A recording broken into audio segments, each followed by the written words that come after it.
I haven't spoken about Dylan Mulvaney yet, but this dude is just everywhere. Most recently known for tanking the sales of popular American pisswater brand Bud Light, and soon to be tanking the sales of sporting brand Nike, through what seem to be corporate suicide-style sponsorships. But who is Dylan Mulvaney? Well, he's a flamboyantly gay theatre enthusiast, who seems to not only crave, but needs the limelight. Here he is on The Price is Right a couple of years ago. Soup, $5.99. It's pretty fancy. It is... Yes! You got it! Dylan's a winner! Dylan's a winner! Dylan, nice job, man. Look at that. We're going to spin the wheel right after this. Don't go away, folks.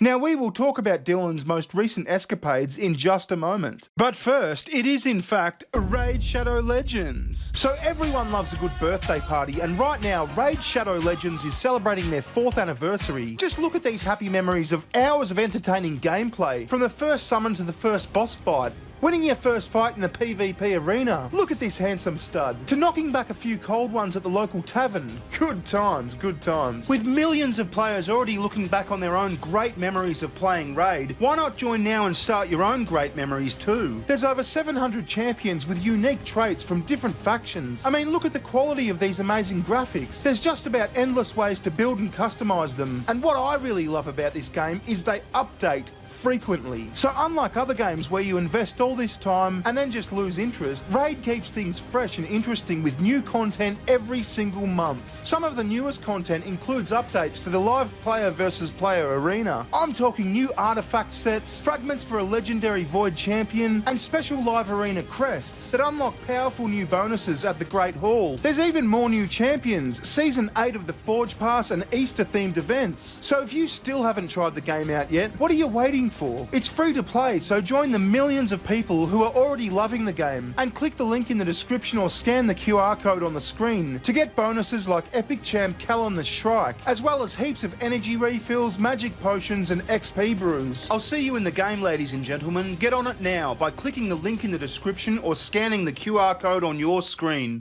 So Dylan, I guess, first got on the radar when he started his Days of Girlhood TikTok series, which in itself is a bit creepy, like why not Days of Womanhood? But as you're about to see, I think it started off as satire, maybe? I don't know. Here, look at this. Day 1 of being a girl, and I have already cried 3 times. I wrote a scathing email that I did not send. I ordered dresses online that I couldn't afford. And then when someone asked me how I was, I said, I'm fine, when I wasn't fine. So. How'd I do, ladies? Good? Girl power. See what I mean? Satire, right? And shouldn't this confirm it? Okay, I've managed to offend women on my first day of being one, and I just feel terrible about it.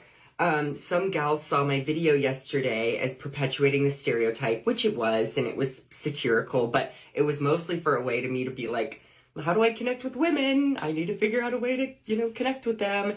And I just feel terrible. Some girls said it didn't sit well with them. I got probably 4 messages, but those 4 messages made me want to throw up because I'm the least confrontational person ever. And so now I know better. I'm sorry. Not me making an apology video on my first day. I'm sorry. But somehow it didn't confirm it. It just went on and on and on like this. We reached the infamous day 66, where Dylan goes gallivanting around in his hiking heels. Day 66, being a girl, and today I'm in nature. Trees, I love them. Water, lakes, I love them. Heels, they're my hiking heels. I love them. Okay, come on. Bridges, love them. Coconut water, love it. Not an ad, just love it. Wind turbine, love it. Meadows, love them.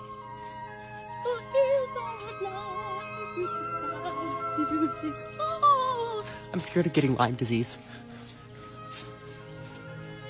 Love ya. Oh. Did you see that? I gotta get out of here. Did you see that?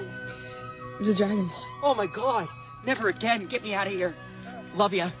So clearly a joke, clearly satire. And it might have been a little bit funny if it had stayed that way. But then Dylan starts getting some real recognition. An audience with the brain-dead geriatric president of the US about trans issues. Not drag queen issues, not comedian issues, not homosexual LARPer issues, trans issues.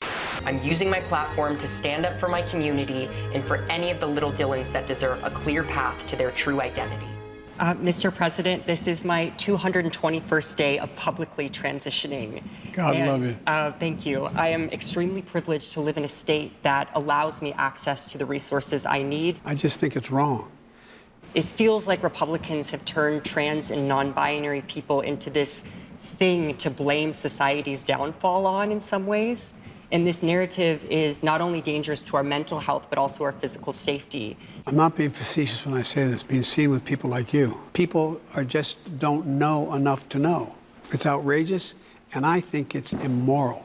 Okay, that might have been slightly edited for entertainment value. But come on, an audience with the president? A drag queen LARPer gets an audience with the president? He admits himself, it's satire. And it's not only the president, it's like A-list celebrities. Look at this encounter with Drew Barrymore.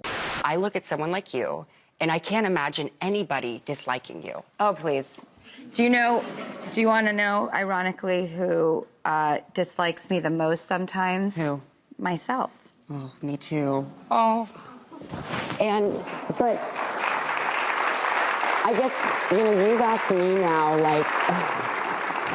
you've asked me, what I would do to combat the hate, right? Yeah. But what do you do? Okay, that's a great question.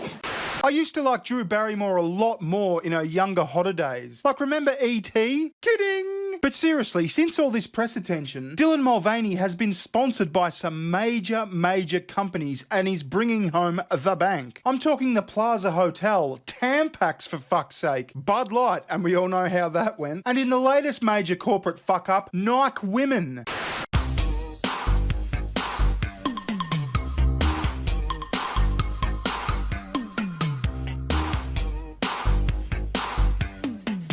That's right, Dylan Mulvaney is the face for Nike Women. I mean, what a mockery to women. Here's this flamboyant drag queen who admits it's all just a satirical joke, being the face for Nike Women. I mean, way to shit on actual athlete women, Nike. I don't understand the conversation that happens around these boardroom tables. Hey, you feel like sinking the fucking company today? Let's mock our very consumer base. So anyway, Nike Women was the latest one, and they got some pushback. And then they doubled down. Let's look at this article from the Daily Mail. Nike tells furious customers, be kind, be inclusive, as it responds to backlash over paying trans influencer Dylan Mulvaney to promote sports bras as customers pledged to boycott the brand. Mulvaney posed for a series of pictures and videos promoting bras and leggings. Yeah, of course he did. Nike issued first social media response to criticism, telling people to be kind. Be kind to what? A man pretending to be a woman, taking away opportunities from honestly great women athletes? Jesus. Anyway, they continue. Nike today doubled down on using a transgender influencer to promote its female clothes, telling customers calling for a boycott to be kind and inclusive. The firm's tone-deaf response came amid women's concerns over Dylan Mulvaney, who identifies as female but has not had gender reassignment surgery. Mulvaney, who uses the pronouns she or they, was seen in paid social media content, dancing in a Nike sports bra and leggings. What a fucking mockery. What an absolute mockery. It sparked furious calls for a boycott, with Olympic swimmer Sharon Davies leading calls and customers deluging the company with complaints. Today, Nike issued its first response online, declaring it would delete comments it did not judge to be in a spirit of diversity or inclusivity. It insisted, you are an essential component to the success of your community. Yeah, what about the community of female athletes? I mean, like I said, they're basically sending out the message that if you want a job done properly, even a woman's job, you gotta get a man to do it. I mean, does that not seem a bit misogynistic? And I know that's ridiculous coming from me, but that does seem a bit misogynistic. We welcome comments that contribute to a positive and constructive discussion. Yeah, as in, great job, Nike, great job, Dylan, clap, clap, clap, clap, clap, clap, clap, trans rights forever, whatever the fuck that means. Be kind, be inclusive, encourage each other. Hate speech, bullying, or other behaviours that are not in the spirit of a diverse and inclusive community will be deleted. Yeah, so any criticism not welcome. It's not the first time that Nike has partnered with a trans star in their marketing. In 2021, they launched their Play New campaign with Mara Gomez, who plays in Argentina's professional football league. The controversy could impact sales, which had received a huge boost in recent months from stars like Lioness Chloe Kelly being seen wearing their products. She famously whipped off her shirt to celebrate scoring in England's World Cup win, revealing her sports bra with the famous black tick logo. Miss Davies, who won silver for Team GB in the 400-metre individual medley at the 1980 Moscow Olympics, said the move was a step back after several sports bodies moved to give biological women their own protected category in competitions. It's so frustrating. We take 2 steps forward with World Athletics and Swim England protecting women's sports, and then Nike does this, she told Dan Wootton tonight on GB News. The ad feels like a parody of what women are. Yes, it does, exactly. Because it is a parody of what women are. In the past, it was always seen as an insult to say run like a girl. And here we've got someone behaving in a way that's very unsporty and very unathletic. And it's so frustrating when only 1% of USA sponsorship dollars goes to females in sport. That Nike would do this feels like a kick in the teeth. Yeah, well, I think that's a good point. I'll reiterate, if you need a job done properly, even a woman's job, get a man to do it. That's what Nike is saying here. Anyway, I'm going to leave it there. It's going to be very interesting seeing where this goes. How many more sponsors? How much more outrage? How much more mockery to real women? This was kind of like my introduction video to Dylan Mulvaney. Now I feel like I can talk about individual things related to Dylan Mulvaney. So anyway, I'll keep track of things and talk about Dylan Mulvaney things when they're interesting. Thank you very much for watching. Thank you very much to this video sponsor, Raid Shadow Legends. And I'll see you in the next one. Ta-ta. Goodbye. Recession